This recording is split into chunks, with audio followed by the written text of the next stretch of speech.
আপনারা এখানে তাহাজ্জুদ যারা পড়েন তো পড়েন, যারা পড়েন না তাদেরকে বলি সর্বশেষ হাদিস আমি বলে শেষ করে দেই। আমার নবীজি কাল হাসর জানিয়ে দিয়েছে, কাল হাসরের ময়দানে ও বন্ধু আহ্বানকারী আহ্বান করতে থাকবে কি, তোমরা কে আছো রাতের মধ্যবর্তী সময়ে নামাজ পড়েছো, তার মানে তাহাজ্জুদের নামাজ। কথা কয় না? কিসের নামাজ? তাহাজ্জুদের নামাজ। আমার নবীজি বলবে কে আছো রে তাহাজ্জুদের নামাজ পড়েছো? আমার রাসূল বলেছেন অল্প কিছু মানুষ দাঁড়াবে, একেবারে অল্প, একেবারে অল্প কিছু মানুষ দাঁড়াবে। দাঁড়াতে দেরি বন্ধু, সঙ্গে সঙ্গে ওই আহ্বানকারী বলবে যারা তাহাজ্জুদ পড়নেওয়ালা দাঁড়িয়েছো তোমরা বিনা হিসাবে চলে যাও জান্নাতে, আর বাকি তারা হিসাবের জন্য রেডি হও। কি বুঝতে পারলেন? তাহলে যেখানে যাবেন এখানেই আপনি সফল হতে চাইলে কাকে লাগবে? মদিনা ওয়ালাকে লাগবে। জোহরের নামাজে 4 রাকাত ফরজ, ফরজের আগে আছে 4 রাকাত সুন্নাত, ফরজের পরে আছে 2 রাকাত সুন্নাত। কত রাকাত হলো? 8 রাকাত। মাগরিবের ফরজের পরে আছে 2 রাকাত সুন্নাত, 10 রাকাত। এশারের সাজদা 4 রাকাত ফরজ পড়ার পরে আছে 2 রাকাত সুন্নাত। এই 12 রাকাত সুন্নাত তুমি আদবের সাথে আন্তরিকতার সাথে আদায় করে নাও, তোমার ঠিকানা হলো জান্নাত। বলে হুজুর নামাজ পড়লে তো এমনি জান্নাত হবে, ওইটা হবে স্পেশাল। কি আরো জোরে বলেন না? আমরা স্পেশাল চাই না সব জায়গায়? দুনিয়া তো আমরা স্পেশাল ভাবে কাজ করব, স্পেশাল নিয়ামত পেয়ে যাব। জোরে জোরে কন্না সুবহানাল্লাহ। আমি আপনারা দাদা, আপনারা যারা আছেন মুরব্বি, আপনাদেরকে বলা যায় মাগরিবের নামাজের পর একটা নামাজ আছে, জানেননি? নাম কি? সালাতুল আওবিন নামাজ। আরে যুবক তোমরা তো জানবা না, কারণ এটার ধারে কাছেও তো তোমরা নাই। এই জন্য বলেছি দিন যত যাবে জাহান্নামী প্রকাশিত হবে, জান্নাতীরা বিদায় নিবে। সালাতুল আওবিন নামাজ কয় রাকাত? 2 রাকাত করে করে পড়তে হয়, 6 রাকাত। আমার রাসূল শিখিয়ে দিয়েছে আদব, দেখেন ওইটা হলো নবীর প্রতি প্রেম, আর এই প্রেমের মাধ্যমে আল্লাহর প্রেম অর্জন হয়ে যাবে। নবীজি বলে দিয়েছেন তুমি মাগরিবের নামাজ পড়বা, পড়ার পরে কোনো কথা বলবা না, কোনো ধরনের কোনো কি করবা না, কোনো কথা বলবা না, প্রয়োজন হলে বলতে পারবা। সোজা মাগরিবের নামাজ পড়ে চুপচাপ তুমি 6 রাকাত আওবিন নামাজ পড়ে দিবা। এই 6 রাকাত আওবিন নামাজ যদি রাসূল যেইভাবে বলেছে ওইভাবে যদি তুমি আদায় করতে পারো, আমার নবীজি বলেছে একদিন ওই আদবের সাথে আওবিন পড়ার কারণে তোমার আমলনামায় 12 বছরের নফল ইবাদতের সওয়াব দেওয়া হবে। আর জোরে সুবহানাল্লাহ। কি অবস্থায় দেখে এসেছো? ফেরেশতারা সাক্ষী দিয়ে আল্লাহ পৃথিবীর বুকে কদম দেওয়ার পরে দেখেছি তোমার বান্দা নামাজরত অবস্থায়, আসার সময় দেখাচ্ছি নামাজরত অবস্থায়। নামাজে লাভ না লাস? আর জোরে। তাহলে নামাজ পড়বো না ছাড়বো? নামাজ পড়ার কথা কে বলছে? রাসূল বলছে, আল্লাহ বলছে, সবাই বলছে। বলছে কিনা? এইটা হলো নবীজির মহব্বত। তবে ফরজ ওয়াজিবের পাশাপাশি বেশি বেশি সুন্নাত নামাজ পড়তে হবে। কি কথা কয় না? আপনারা তো তামাশা করে সুন্নাত ছেড়ে দেন। আমার নবীজি বলে দিয়েছে যে ইচ্ছে করে নবীজির একটা সুন্নাত ছেড়ে দিবে, নবীজি তাকে উম্মত বলে স্বীকার করবে না। নবীজি উম্মত বলে স্বীকার না করলে আপনার উপায় নাই। দেখেন এদিক তাকান, সুন্নতের কদর বলি। সুন্নাত 5 ওয়াক্ত নামাজের মধ্যে 12 রাকাত সুন্নাত আছে, যেই সুন্নাত পড়লে আপনার জন্য জান্নাতে আল্লাহ ঘর অপূর্ব সুন্দর রূপে সাজিয়ে আপনাকে উপহার দিবে। বালাখান আপনার জন্য বরাদ্দ। কি 12 রাকাত? কত রাকাত? এই শিক্ষা রাখেন। এখন তো শয়তান বাড়িছে, কাঠমোল্লা কিছু বের হইছে, এটাও বলে রাখি। নবীজি বলেছে কিয়ামতের পূর্বক্ষণে পৃথিবীতে সবচেয়ে নিকৃষ্ট একটা মুসির চাইতেও নিকৃষ্ট হবে একটা আলেম। এটা কিয়ামতের আলামত। সেই আলেমের মধ্যে সঠিক কিতাবের ইলম থাকবে না, সঠিক শিক্ষা থাকবে না, সে শুধু সুবিধার দিকে হাঁটবে। কোন দিকে? কথা কয় না কেন? সুবিধার দিকে হাঁটবে। ওই সমস্ত আলেমরা বিভ্রান্তকর বক্তব্য দিবে, তার বক্তব্য শুনে সাধারণ মানুষ বিভ্রান্ত হয়ে জাহান্নামে হবে। এটা হলো কিয়ামতের আলামত। এই জন্য যেটাই বলবে নাই এটার কথা শুনবেন না। ওমা বুঝে নাই কথা? বুঝেন নাই? এখন কিন্তু ডিজিটাল কিছু কাঠমোল্লা বের হইছে, দেখবেন এটা নাই, ওটা নাই, ওটা নেই। তো আছেটা কি? কয় আমার মাথার চুল। কি নাউজুবিল্লাহ বলেন না কেন? আরো জোরে। কিয়ামতের আলামতের মধ্যে একটা আলামত ফিতনাবাজ মোল্লা বের হবে। খাওয়ার সময় বেশি করে খাবে, কিন্তু আমলের সময় জাস্ট একদম ছোট শর্ট করে দিবে। এদের মধ্যে তাকওয়া থাকবে না, প্রেম থাকবে না, তাদের মধ্যে শুধু দুনিয়ার লোভ থাকবে। আপনি যেটা করলে খুশি হবেন আপনাকে সেটা বলেই খুশি করবে। আপনি যেটা করলে খুশি হবেন আপনাকে ঠিক সেটা করেই খুশি করবে। কথা বুঝতে পারছেন? আরো জোরে বলেন। এখন এই মোল্লাগুলো দেখবেন সুন্নাত নামাজ অনেকেই পড়ে না, নফল তো পড়ে না। কথা কয় না কেন? কত বিতর্ক। সাধারণ মানুষ আপনারা যারা, আপনাদের দোষ নাই, কিন্তু আপনাদের চিন্তার মধ্যে গলদ। যেটা একটু ছোট করে দেয়, শর্ট করে দেয়, মনে করেন এটাই এই বলে দেয়, এই মোল্লাদের অবস্থা কেমন হবে। রাসূল বলেছে তাদের নামাজ দেখলে মনে করবে তোমাদের নামাজ হচ্ছে না। তাদের রোজার কাছে তোমাদের রোজাকে তুচ্ছ মনে হবে, নগণ্য মনে হবে। তাদের জবান হবে মধুর চেয়ে মিষ্টি, চরিত্র হবে ফেরাউনের মতো, আত্মাটা হবে বাঘের মতো হিংস্র। তারা কোরআন তেলাওয়াত করবে, জিহ্বার হুলকুমের বাইরে থাকবে, এটা ভিতরে যাবে না। নাউজুবিল্লাহ বলবেন না? আরো জোরে। তোরা এমন ভাবে কোরআন তেলাওয়াত করবে মনে করবে যে শুধু কোরআনটা তাদেরই আর কারো না। আপনি বুঝে নিতে হবে এই সমস্ত মোল্লারা তাকবীর হলো লিল্লাহি তাকবীর। নাউজুবিল্লাহ কয় না কেন? তাকবীর কি? লিল্লাহি তাকবীর। নারায়ে তাকবীর কো বলবে না ওরা। ফিতনা মানে ফিতনা, নতুন নতুন কিছু আবিষ্কার করবে যেটা সমাজের মধ্যে ফিতনা সৃষ্টি করবে। কথা কয় না কেন? হ্যাঁ হ্যাঁ, লিল্লাহি তাকবীর দিয়ে গেছে একজন। হ্যাঁ দিছে দিছে। তা আমার এই লিল্লাহির লগিনি আইনা বয়সে আমার দাদা ঠিক কথা কইছে। মোল্লা দাওয়াত দেওয়ার সময় মিয়া মনে রাখবেন, দাড়ি টুপি পাগড়ি জুব্বা থাকলে মিষ্টি জবান হলেই সে আলেম না। নবীজি বলেছেন ওই সমস্ত আলেম সম্পর্কে নবীজি বলেছেন ও ইয়াকুম ও ইয়াহুম, তোমরা তাদের থেকে দূরে থাকো, তাদেরকে তোমাদের থেকে দূরে রাখো, কারণ তাদের সাথে মিশলেই তোমরা পথভ্রষ্ট হবে। বুঝেন নাই কথা? 12 রাকাত সুন্নাত, ফজরে আছে 2 রাকাত ফরজ, এর আগের 2 রাকাত সুন্নাত। জোহরের নামাজে 4 রাকাত ফরজ, ফরজের আগে আছে 4 রাকাত সুন্নাত, ফরজের পরে আছে 2 রাকাত সুন্নাত। কত রাকাত হলো?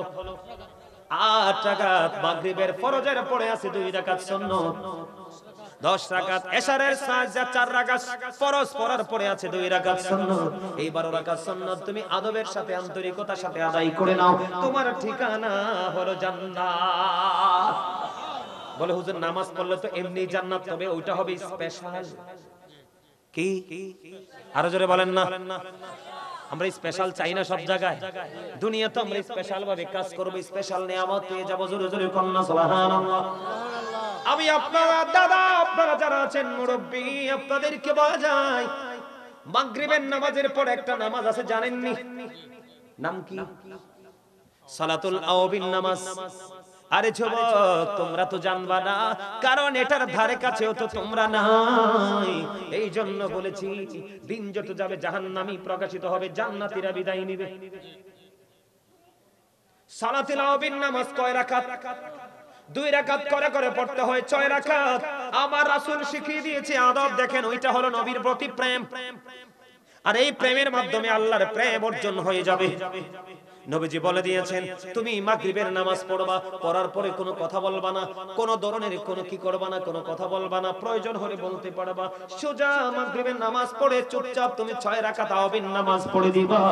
এই 6 রাকাত আওবিন নামাজ যদি রাসূল যেইভাবে বলেছে ওইভাবে যদি তুমি আদায় করতে পারো, আমার নবীজি বলেছে একদিন ওই আদবের সাথে আওবিন পড়ার কারণে তোমার আমলনামায় 12 বছরের নফল ইবাদতের সওয়াব দেওয়া হবে। আর জোরে সুবহানাল্লাহ। আপনারা এখানে তাহাজ্জুদ যারা পড়েন তো পড়েন, যারা পড়েন না তাদেরকে বলি সর্বশেষ হাদিস আমি বলে শেষ করে দেই।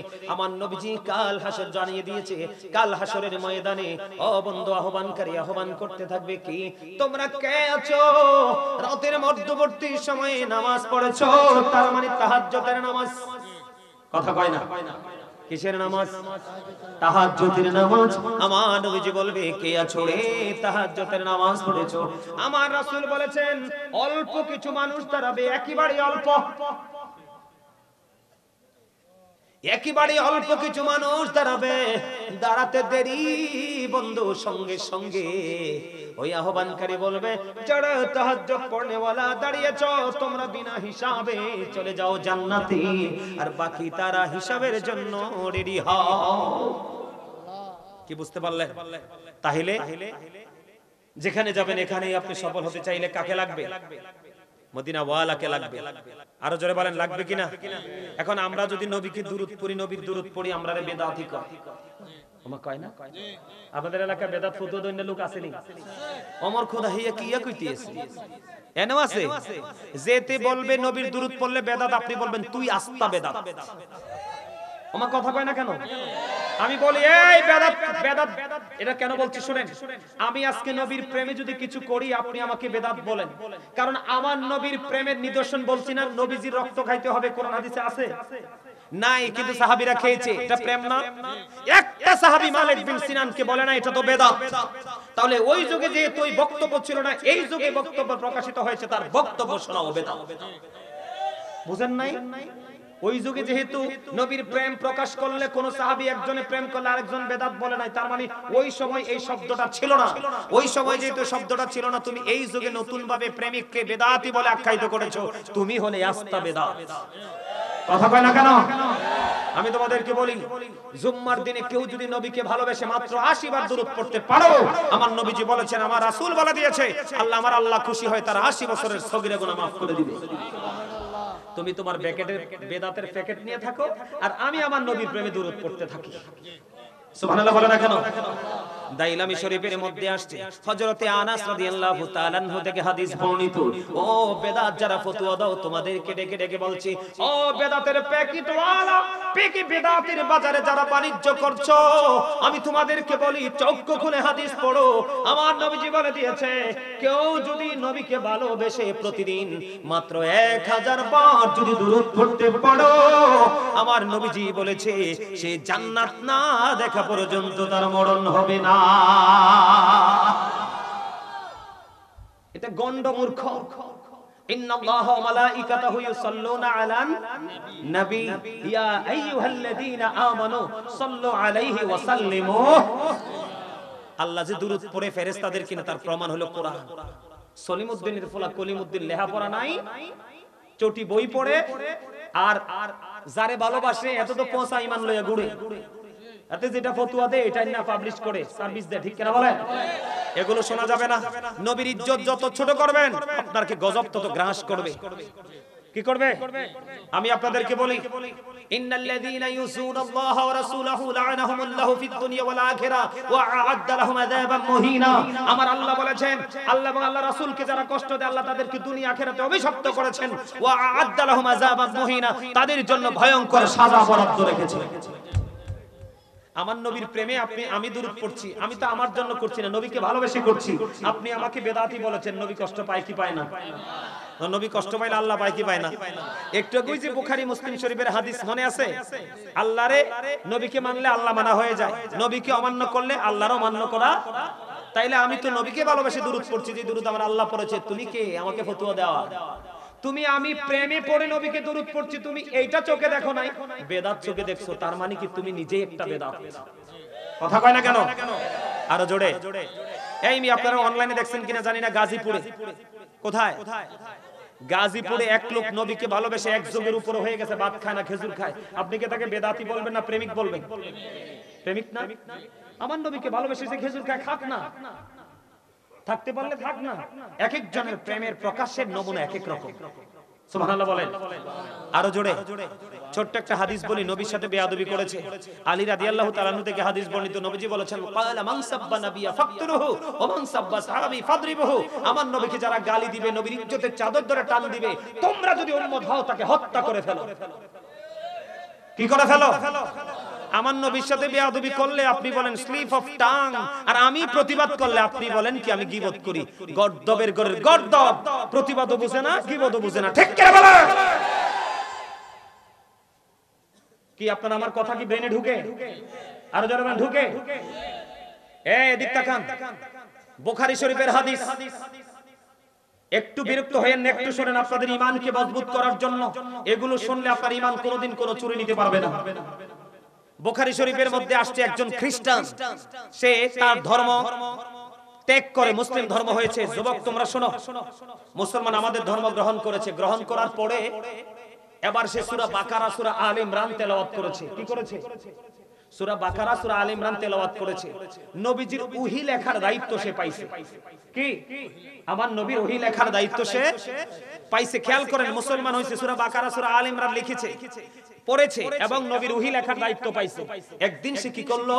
আপনার এই ধর্ম ত্যাগ করলো, ত্যাগ করে এবার তার ধর্মে ফিরে গেল। যাই আবার কি করতেছে দেখেন, কতটুকু বেয়াদবি করলে আপনি কুফরি করে ফেললেন, আপনার ঈমান চলে গেল। কতটুকু একটু খেয়াল করবেন, বোঝানোর জন্য হাদিস শরীফটা বুখারী শরীফের মধ্যে আসছে। তখন তিনি কি করলেন? তার ধর্মে ফিরে গেল। তার ধর্মে ফিরে যাই আবার বলতেছে যে নবী মুহাম্মদ কিছুই জানতো না, আমি যেইটুকু লিখে দিতাম শুধু সেইটুকুই জানতো। আওয়াজ তো লিখত নাউজুবিল্লাহ। তাইলে এইটা কি নবীজিকে ছোট করা হইছে না বড় করা হইছে? তার মানে তুমি কোন দেশের পণ্ডিত? তুমি লেখা দাও যতটুকু, এটুকু নবী জানে আর বেশি জানে না। আরে গর্ধব, নবীর কাছে ওহী আসছে, নবী বলছে বলেই তো তুমি লেখছো। কথা কয় না? বিষয়টা এমন না। তো সে বলতেছে নবী মুহাম্মদ কিছুই জানে না, আমি যা বলতাম শুধু তাই লিখতো, আমি যা লিখে দিতাম তাই শুধু বলতো। নবী মুহাম্মদ কিছুই জানে না। আমার আল্লাহ এত বেশি রাগান্বিত হলো, আমার আল্লাহ এত বেশি রাগান্বিত হলো বন্ধু। এবার কি করলেন? ধীরে ধীরে ধীরে ধীরে দিন যায়, রাত যায়, হঠাৎ করে বন্ধু ওই খ্রিস্টান মারা গেল। খেয়াল করবেন, আপনারা দেখছেন কিনা জানি না, আরো বেশ প্রায় বছর 1.5 বছর আগে ব্রিটিশ রানী দ্বিতীয় এলিজাবেথ মারা গেছে। দেখছেন আপনারা? রাজকীয় ভাবে তাকে কফিন বন্দী করে বন্ধু খ্রিস্টানদেরকেও কিন্তু বক্সে করে দাফন করা হয়, কবরস্থ করা হয়। ঠিক তেমনি ভাবে ওই খ্রিস্টানকে কবরে দেওয়া হলো। কবরে দেওয়া হলো, দিন চলে গেল, রাত পুড়িয়ে গেল, সকাল যখন হলো, এবার বন্ধু সকাল যখন হলো, এবার বন্ধু তার আপন স্বজনরা তার কবর দেখতে আসলো। আয়েশা দেখো ওই খ্রিস্টানের লাশ বন্ধু মাটির বাইরে। আলহামদুলিল্লাহ কয় না কেন? ওই যে বলছি ওয়ালিদ বিন মুগিরাকে আল্লাহ জারজ কইছে। এই দেখেন আরেকটা প্রমাণ, আপনাকে ভালো করে পড়তে হবে, আপনাকে বেশি বেশি করে মোর এন্ড মোর বেশি বেশি করে আপনাকে স্টাডি করতে হবে, তাহলেই আপনার বিচক্ষণতা বেড়ে যাবে। একটু পড়লেন আর একটু পড়লেন না, একটু জানলেন আর একটু জানলেন না, তাহলে আপনি নেগেটিভ পজিটিভ বোঝার মতো সেই সক্ষমতা আপনার মধ্যে আসবে না। এবার কি করলো? চলে গেল বন্ধু। এবার আপন স্বজন যখন দেখলো কবরের বাইরে পড়ে আছে, মাটির বাইরে, আপন স্বজন কবরটাকে আরো গভীর ভাবে খনন করলো আর বলতে লাগলো এটা পৃথিবীর কারো কাজ নয়, নবী মুহাম্মদের কাজ। জোরে জোরে কন্না নাউজুবিল্লাহ। নবী মুহাম্মদের আর খায়া কাম নাই। এবার কবরটাকে আরো বেশি গণন করে তার লাশটা মাটিতে দাফন করে চলে গেলেন। পরের দিন আবার আসলেন, আয়েশা দেখে আজকে মাটির বাইরে লাশ। আলহামদুলিল্লাহ বলেন। আজকে আরো গভীর করে খনন করলো, আরো গর্ত করে গভীর খনন করে কবরের মধ্যে তার লাশটা রেখে চলে গেল বন্ধু। ধীরে ধীরে ধীরে ধীরে যখন চলে গেল, আবার পরের দিন আসলো, আয়েশা দেখে আজকেও লাশটা মাটির বাইরে। কারণ সে জানে না আমার আল্লাহ বলতেছে, রে দুনিয়ার মানুষ, আমি প্রভুর প্রভুত্ব প্রকাশ করেছি আমি আমার হাবিবের মাধ্যমে।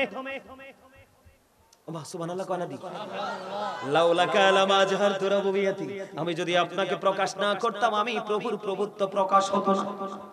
তার মানে আমার স্রষ্টা তার নিজের পরিচয় প্রকাশ করেছেন সৃষ্টির কাছে আপনার আমার প্রাণের নবীর মাধ্যমে। আপনি এখনো বুঝেন না আমার নবীর শান কত।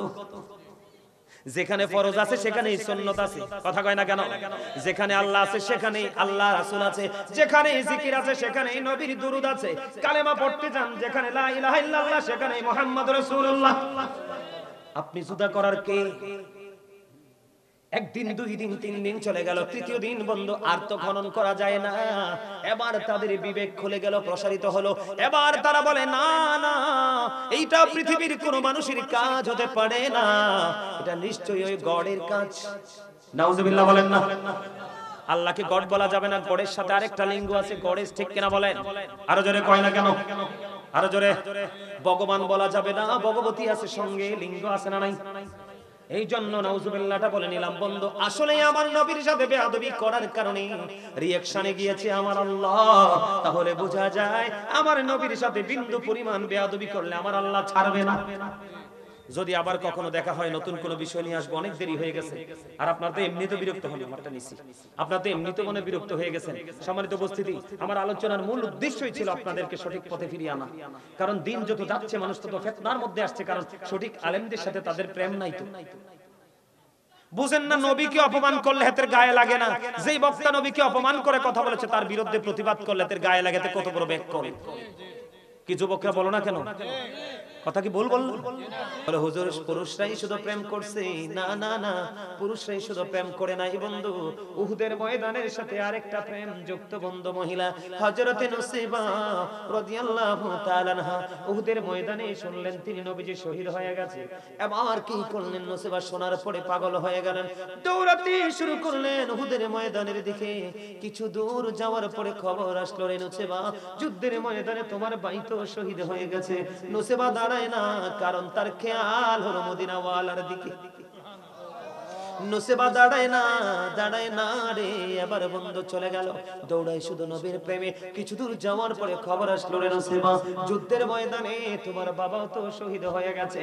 ওয়াল্লাহি আল্লাহর কসম করে বলছি রে, ও কুসাই আমার যুবক, আমার ভাই, আমার বাবারা একটা খবর পাইলো বাবা চলে গেছে, একটা খবর পাইলো ভাই চলে গেছে। তারপরে নুসাইবা দাঁড়ায় না, উহুদের ময়দানের দিকে দৌড়াইতে বন্ধু আরো কিছু দূর গেল। যাওয়ার পরে বলল, রে নুসাইবা যুদ্ধের ময়দানে তোমার স্বামীও তো শহীদ হয়ে গেছে। তারপরে ও বন্ধু নুসাইবা দৌড়ায় না, যাইতে প্রাণের নবীর সাথে দিদার হয়ে গেল। রে নুসাইবা আজকে তো তোমার অনেক বড় ক্ষতি হয়ে গেল রে নুসাইবা। নুসাইবা একটা ডাক দিয়ে বললেন, ইয়া রাসূলুল্লাহ, ইয়া হাবিবাল্লাহ, নবী গো, আমার ভাই বাবা যুদ্ধের ময়দানে শহীদ হয়ে গেছে গো ইয়া রাসূলুল্লাহ, আমার বিন্দু পরিমাণ কোনো দুঃখ নাই, আমি আপনাকে পেয়েছি তো সব পেয়ে গেছি। এটা প্রেম কিনা বলেন? আপনার আমার মধ্যে সেই মানসিকতা আছে? আপনার ভাই হারাতে হবে না, বোন হারাতে হবে না, ও বন্ধু কাউকে হারাতে হবে না। নবীর প্রেমের বাগান সাজানো হয়েছে, শুধু একটুখানি বসে নবীকে ইজ্জত দিয়ে আল্লাহ পাওয়ার আশায় শুধু বসবেন, এইটুকু আপনি করতে পারেন না। আপনি কেমন করে নিজেকে উম্মত বলে স্বীকৃতি দেন?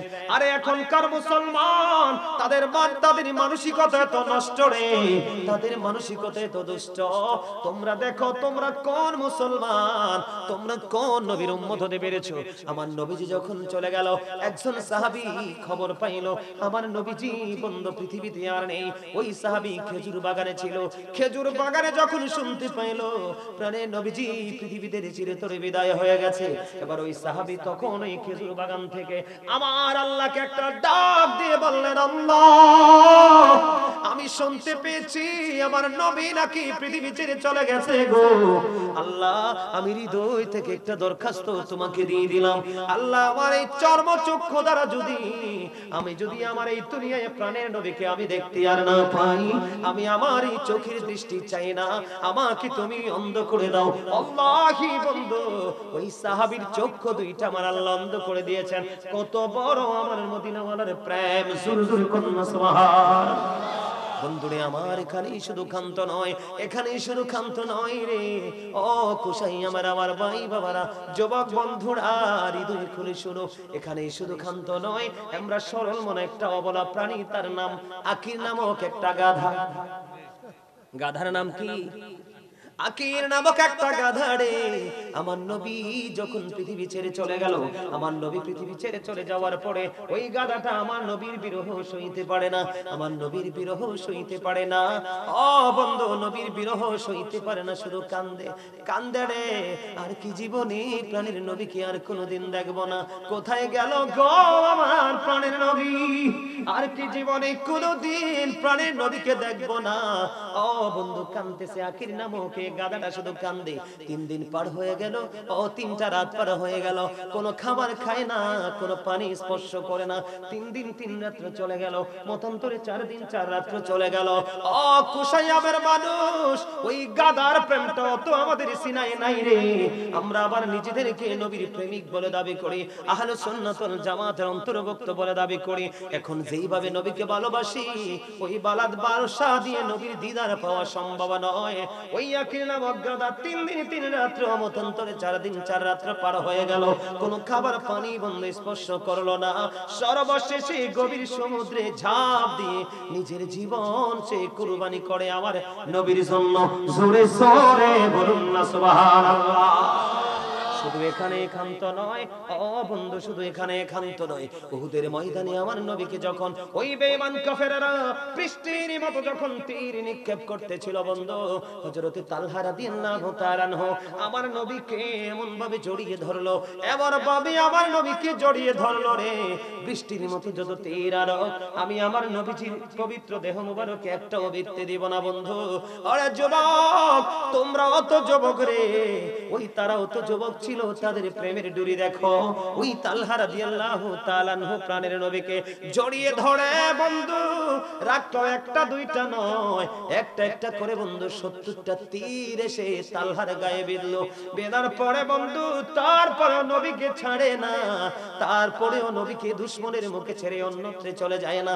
একটা একটা করে বন্ধু 30-70টা তীরের আঘাত খেয়ে আমার নবীজির সামনে শাহাদাত বরণ করলো, কিন্তু একটা বারের জন্য উহু করলো না। সর্বশেষ প্রেমের একটা মেসেজ দেই তোমাদেরকে, এরপরে আর প্রেম নিয়ে আলোচনা করব না। আমরা কিভাবে প্রেম করব সেই বিষয়ে একটু করে শেষ করে দিব। যুবক, আমি তোমাদেরকে বলি, একটা যুবক এবং একটা যুবতীর জন্য সবচেয়ে মধুর, সবচেয়ে আনন্দঘন মুহূর্ত হলো বিয়ের পরে ভাসর রাত। কথা কয় না কেন? কোন রাত? একটা নারী একটা মেয়ের জীবনে স্বপ্ন দেখে সুন্দর চরিত্রবান স্বামীর সাথে আমার মিলন হবে, বিয়ে হবে, নেকা বন্ধনে আবদ্ধ হয়ে যাব। একটা ছেলের স্বপ্ন দেখে পর্দাশীল ধার্মিক আল্লাহওয়ালা একটা মেয়ের সাথে আমার বিয়ে হবে, বাসর হবে। বন্ধুরে আমার, ও বন্ধু, তেমন একজন প্রেমিক ছিল রে, হযরতে হানজালা রাদিয়াল্লাহু তাআলা আনহু। বিয়ে হলো, বাসর হলো, বাসর হওয়ার পরে যখন শুনতে পারলো প্রাণের নবীজির বন্ধু পুরো অবস্থা উহুদের ময়দানে প্রতিকূলে, এবার হানজালা বন্ধু সহ্য করতে পারলো না, গোসলও তিনি করলেন না, কিন্তু বিবির সাথে আলিঙ্গন হলো, মিলন হলো, গোসল ফরজ, কিন্তু তিনি গোসল করলো না, দৌড়ে চলে গেল উন্মুক্ত তরবারি নিয়ে বন্ধু উহুদের দিকে। উহুদের দিকে যখন চলে গেল, সঙ্গে সঙ্গে হানজালার বিবিও চলে গেল। যাইতে যাইতে চাইতে যাইতে বন্ধু যাইয়া খুঁজতে শুরু করলো, স্বামীরে তো খুঁজা পায় না। স্বামীর কি করে না? কারণ স্বামীকে কেমন করে পাবে রে? স্বামী তো প্রাণে নবীর প্রেমে শহীদ হয়ে গেছে। ইন্না লিল্লাহি ওয়া ইন্না ইলাইহি রাজিউন। স্বামী, স্বামী গো, কোথায় গেলে পাবো গো? ও বন্ধু, নবীকে একটা ডাক দিয়ে বললেন, নবী, নবী গো, ইয়া রাসূলুল্লাহ, ইয়া হাবিবাল্লাহ, নবী, নবী গো, আমার স্বামী কোথায় গো? খুঁজা তো কোথাও গো পাই না। আমার নবীজি বললেন, হানজালার বিবি রে, আকাশের দিকে তুমি তাকাও। এবার আকাশের দিকে বন্ধু তাকালেন, চাইয়া দেখলেন হানজালার লাশ ওই জান্নাতে খাদেমেরা জমিনের দিকে বন্ধু নিয়ে আসতেছে। জোরে জোরে কন্যা সুবহানাল্লাহ, আরো জোরে কন্যা সুবহানাল্লাহ। নবীর সাথে প্রেম করতে কোনো দলিল লাগে না রে, ও বন্ধু, প্রেমের কোনো দলিল হয় না। প্রেম এটা এত বড় একটা শব্দ, যদি লিখতে যদিও ছোট্ট দুইটা অক্ষর দিয়ে লেখা যায়, কিন্তু এটার বন্ধু মিনিং অনেক বড়, ঠিক কিনা বলেন? যেটা সৃষ্টি জগতের চাইতেও বড়, কারণ প্রেম নামক খুঁটির উপর দাঁড়িয়ে আছে বাংলাদেশ। কথা কয় না কেন? এবার কি করলেন? ও বন্ধু, হানজালার কাছে চলে গেলেন তার বিবি। যাইয়া দেখলেন স্বামীর দাড়িগুলো বেয়ে বেয়ে ফোঁটা ফোঁটা করে পানিগুলো ঝরে ঝরে পড়ছে। ইয়া রাসূলুল্লাহ, ইয়া হাবিবাল্লাহ, নবী গো, আমার স্বামী তো গোসল করে নাই গো নবী। আমি প্র্যাকটিক্যালি প্রমাণ, বাসর হয়েছে ঠিক, কিন্তু গোসল করে না, এটাও তো ঠিক। কিন্তু নবী গো, এখন আমি চাইয়া দেখলাম, মনে হয় যেন আমার স্বামী এক্ষুনি গোসল করেছে গো নবী। ওই দাড়িগুলো বেয়ে বেয়ে তাজা পানিগুলো আসবো। প্রশ্ন আসে কিনা? আমাদের প্রথম ভালোবাসা হলো আল্লাহ যে অর্ডার করেছে, নবী যে ইনস্ট্রাকশন দিয়েছে, সেগুলো আমরা মানব। কথা কয় না কেন? এর মধ্যে সবচেয়ে বড় হলো নামাজ। কি? আরো জোরে বলো না কি? এখনকার ছেলেরা উল্টা পাল্টা চলে। একটা ছেলে যদি দৈনিক বন্ধু, একটা ছেলে যদি একটানা 40 দিন নামাজ পড়তে পারে, কয়দিন? একটা ছেলে যদি 40 দিন নামাজ পড়তে পারে, তাহলে কোনোদিন তার হৃদয়ে কোনো নোংরামি ঠাঁই পাবে না। কারণ আমার আল্লাহ বলেছেন সূরা আনকাবুতের মধ্যে, ইন্না সলাতা তানহা আনিল ফাহশাই ওয়াল মুনকার, নামাজ মানুষকে খারাপ কাজ থেকে বাঁচায় রাখে। ওমা কথা কয় না দি? আমার আলোচনা যুবক শেষ, সর্বশেষ ফিনিশিংটা দিয়ে দেই, তোমরা একটুখানি শোনো। হাদিস শরীফের মধ্যে এসেছে, রাসূল বলেছেন সালাতুল খামস ওয়াল জুমআতু ইলাল জুমআ ওয়া রমাদানু ইলা রমাদান মুকাফফিরাতুল লিমা বাইনাহুন্না ইযা তুনিবাতিল কাবাইর। আমার নবীজি বলেছেন 5 ওয়াক্ত নামাজ, ওয়াল জুমআতু ইলাল জুমআ, এক জুমা থেকে আরেক জুমা, ওয়া রমাদানু ইলা রমাদান, এক রমজান থেকে আরেক রমজান, এই পর্যন্ত থাকি 5 ওয়াক্ত নামাজের মধ্যে গ্যাপ আসেনি। কথা কয় না? ফজরের পরে যোহর পর্যন্ত আছে গ্যাপ, আছে না নাই? ডিসটেন্স আছে না নাই? নবীজি বলেছে 5 ওয়াক্ত নামাজ পড়ার পরে তোমার গ্যাপে গুনাহ হইলে ওই 5 ওয়াক্ত নামাজের কারণে maaf হয়ে যাবে। ওয়াল জুমআতু ইলাল জুমআ, এক জুমা থেকে আরেক জুমা, এই জুমা সঠিকভাবে পড়েছো, পরের জুমাও যদি সঠিকভাবে পড়তে পারো, একটি সপ্তাহের মাঝখানের গুনাহ maaf হয়ে যাবে। সুবহানাল্লাহ বলে না? বলে নামাজটা পড়তে হবে নামাজের মতো, টালটু ফালটু করে নামাজ পড়লে হবে না। যেমন তোমরা তো এখন সল্টু মার্কা নামাজ পড়ো। কি মার্কা? সল্টু মার্কা নামাজ পড়ো। হুজুর এটা কি? এটা নামাজ নয়, আল্লাহর সাথে তামাশা ঠাট্টা মশকারি করা হয়। কি আপনাদেরকে বলি, জুমার দিনে ফরজের আগে সুন্নাত আছে না নাই? পরে সুন্নাত নফল আছে না নাই? তোমারে আমি সল্টু কেন বললাম? তুমি আগের সুন্নাত পড়ো না, পরের সুন্নাত পড়ো না। তুমি 2 রাকাত পড়লা, সবার পরে গেলা, সালাম ফিরানোর পরে মনে হয় যেন মসজিদের গেটে যুদ্ধ শুরু হইছে। কথা কয় না কেন? এই নামাজ দিয়ে কিয়ামত পর্যন্ত গুনাহ থেকে তুমি মুক্তি পেতে পারবা না। বলে হুজুর কোন নামাজ দিয়ে পারবো? তোমার নামাজের মধ্যে থাকতে হবে সফটনেস। তোমার নামাজের মধ্যে তুমি ওই নামাজ পড়ো বন্ধু যেই নামাজে আছে প্রেম, ওই নামাজ পড়ো যেই নামাজের মধ্যে আছে ধীর মানসিকতা, ওই নামাজ তুমি পড়ো রে যেই নামাজের মধ্যে আছে তাকওয়া, ওই নামাজ তুমি পড়ো যেই নামাজের মধ্যে আছে গভীর প্রেমের বন্ধন, গভীর মানসিকতা, ওই নামাজ তুমি পড়ো রে যেই নামাজ তোমাকে মনে করিয়ে দিবে তোমার জীবনের শেষ নামাজ মনে করে পড়ো, তাহলেই তোমার নামাজ বন্ধু তোমাকে আল্লাহ পর্যন্ত পৌঁছিয়ে দেবে। বলে হুজুর কেমন করে পড়বো? আমার দিকে তাকান। জুম্মার দিনে আপনারা, এটা ঈদের দিন, রোজার ঈদ, কুরবানি ঈদের দিনের চাইতেও দামি হলো জুম্মার দিন। আপনারা জানেন না আমার নবীজি কি বলে দিয়েছে? জুমার দিনে অন্য সব দিনের চাইতে উত্তম রূপে গোসল করো, সবচেয়ে সুন্দর পাঞ্জাবি তোমার গায়ে লাগাও, শার্ট এবং গেঞ্জি পরে তুমি মসজিদে যাও না, এগুলো শরীয়ত সম্মত পোশাক না। বন্ধু বলে নামাজ কি বাতিল হবে? না না, নামাজ হবে, কিন্তু যে নামাজের মধ্যে যে পরিপূর্ণ বরকত তুমি সেটা পাবে না, কারণ লম্বা জামা পরে নামাজ পড়া অতিরিক্ত সুন্নাহ। সুবহানাল্লাহ বলে না কেন? সবার আগে তুমি সুন্দর করে গোসল করবা, সবচেয়ে দামি জামা তুমি পরবা, সবচেয়ে সুন্দর সুগন্ধযুক্ত আতর লাগাইবা, আতর লাগাইয়া বন্ধু গাড়ির রাস্তা থাকার পরেও হাইটা হাইটা তুমি মসজিদে যাইবা। আমার নবীজি বলে দিয়েছেন তুমি সবার আগে যদি মসজিদে যাইয়া প্রথম কাতারে বসতে পারো, তোমার আমল নামায়ও সদকার সওয়াব দেওয়া হবে। তুমি গিয়েছো কি? সবার আগে খেয়াল করো। তোমাদেরকে বলছি যুবক, কারণ তোমাদেরকে নিয়ে আমার যত ভয়, তোমাদেরকে নিয়ে আমার যত টেনশন, কারণ এই যে মুরব্বিগুলো তাদের মধ্যে এখনো পর্যন্ত ধর্মবিরোধী আছে, আল্লাহ রাসূলের প্রেম আছে, কিন্তু তোমরা যেইভাবে চলছো পুরোপুরি ইসলাম থেকে তোমরা বের হয়ে যাচ্ছ। যুবক আমার কথা শোনো, তোমরা সবার আগে মসজিদে যাবে। নবীজি বলেছেন তুমি সবার পরে মসজিদ থেকে বের হবে। সবার পরে যখন তুমি মসজিদ থেকে বের হইয়া তুমি তোমার বাড়ির দিকে রওনা দিবে, আমার নবীজি জানিয়ে দিয়েছে বাড়ির দিকে যখন তুমি রওনা দিবে, তোমার বাড়ি যাইতে যতগুলো কদম লাগবে রে, তার মানে যতগুলো কাইক লাগবে। একটা কাইক দিলে 1 বছরের ইবাদতের সওয়াব, 2টা কাইক দিলে 2 বছরের নফল ইবাদতের সওয়াব। এমনি করে করে বাড়ি যাইতে তোমার যত সময় লাগবে, তত সময় যত কাইক তুমি দিবা, তত বছরের নফল ইবাদতের সওয়াব দেওয়া হবে। ওই নামাজ যদি পড়তে পারো তাহলেই তুমি হবে নামাজি। এখন দেখবেন নামাজ পড়ার পরেও ছেলেদের বেয়াদবি কমে না।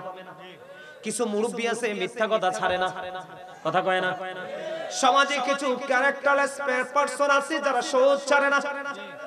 তাহলে বুঝতে হবে আমার আল্লাহ যেহেতু বলেছেন নামাজ মানুষকে খারাপ কাজ থেকে বাঁচায় রাখে, তুমি নামাজ পড়ার পরেও ভালো হতে পারলে না, বুঝে নিতে হবে তোমার নামাজ মালিক কবুল করে নাই। কথা বলেন না কেন? এরপরে নবীজি বলেছেন রমাদান ইলা রমাদান, এক রমজান থেকে আরেক রমজান 365 দিনই যদি এক বছর হয়, এই পার বন্ধু 30 দিন, ওই পারে 30 দিন, 60 দিন চলে গেল, তাহলে আরো বাকি আছে বন্ধু 305 দিন। কয় দিন? কয়শ? 305 দিন। তুমি এই বছরের রোজা যদি ভালোভাবে রাখতে পারো, ওই বছরের রোজা যদি ভালোভাবে রাখতে পারো, তাহলে 305 দিনের গুনার কাফারা হয়ে যাবে। তবে নবীজি শর্ত দিয়েছেন মুকাফফিরাতুল লিমা বাইনাহুন্না ইদা তুনিবাতিল কাবাইর। তবে শর্ত হলো কবিরা গুনাহ করা যাবে না, কবিরা গুনাহ থেকে বেঁচে থাকতে হবে।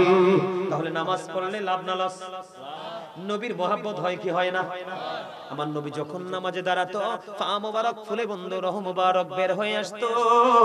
তুমি ওইভাবে নামাজ পড়তে হবে না, শুধু এই যুগ অনুযায়ী, সময় অনুযায়ী তুমি আদবের সাথে, নমনীয়তার সাথে নামাজ পড়ো। কারণ এই যুগের মানুষের পেরেশানি বেশি, আমার আল্লাহ তোমাকে আপন করে নিবে। বন্ধু আমি তোমাদেরকে বলি, আমার রাসূল আরো বলেছেন মান সাল্লাল বারদাইনি দাখালাল জান্নাহ।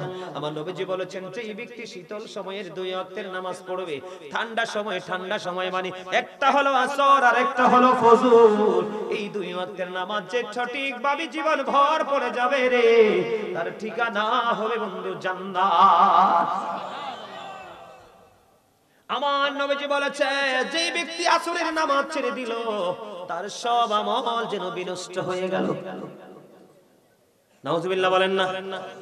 এবার আসেন বন্ধু, আমি আর একটু মজা দেই আপনাদেরকে। হযরত আবু যর রাদিয়াল্লাহু তাআলা আনহু থেকে হাদিস খানা বর্ণিত। আমার নবী, আপনার নবী, দু জাহানের বাদশা নবী, তিনি বললেন আপনাদের এই কোষাইয়ামের গাছের পাতা ঝরা শুরু হইছে কিনা? ওমা হইছে না? হইছে না? আরো কয়দিন পরে আরো বেশি ঝরতে থাকবে, ঠিক না ঠিক? এই এখানে আসার কারণ হলো হযরত আবু যর রাদিয়াল্লাহু তাআলা আনহু থেকে হাদিস বর্ণিত।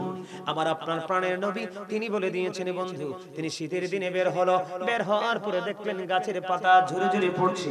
নবীজি গাছের ঢাল ধরলো, ধরার পর একটা ডাক দিলেন, রে আবু যর। এবার আবু যর উত্তর দিলেন লাব্বাইকা ইয়া রাসূলুল্লাহ। ও বন্ধু, উত্তর দিতে দেরি, আমার নবীজি একটা ডাক দিয়ে বললেন, রে আবু যর, তুমি চাইয়া দেখো শীতের কারণে শুষ্ক হয়ে গাছের পাতাগুলো জোরে জোরে পড়ছে। আল্লাহর কোন বান্দা যদি ওই নামাজ নামক জিকিরের মাধ্যমে আল্লাহর কুদরতি কদমে যদি সিজদা লাগায়া দেয়, ওই শীতের দিনের গাছের পাতার মতো তার সমস্ত জীবনের গুনাহ ঝরে যায়। সুবহানাল্লাহ, জোরে বলুন না সুবহানাল্লাহ। তবে ডিজিটাল নামাজে এই নিয়ামত পাবেন না, ওই নামাজে এই নিয়ামত পাবেন। পোশাক লাগবে, হতে হবে পবিত্র, অন্তর হতে হবে পবিত্র, দেহের গোশত হতে হবে পবিত্র, জিহ্বা আপনার তাজা রাখতে হবে হালাল খাবার খেয়ে, পোশাক থাকতে হবে উপর দিয়ে নাভি বরাবর, নিচে দিয়ে রাখতে হবে টাকনুর উপরে। তাহলে আপনি ওই নামাজ দিয়ে আল্লাহ পাবেন, গুনাহ মাফের ফয়সালা হবে। শিফট আকারে প্রতিদিন ফেরেশতা পৃথিবীতে আসে। একজন যখন ডিউটি শেষ করে একদল চলে যায়, আমার আল্লাহ জিজ্ঞেস করে ফেরেশতারা, রে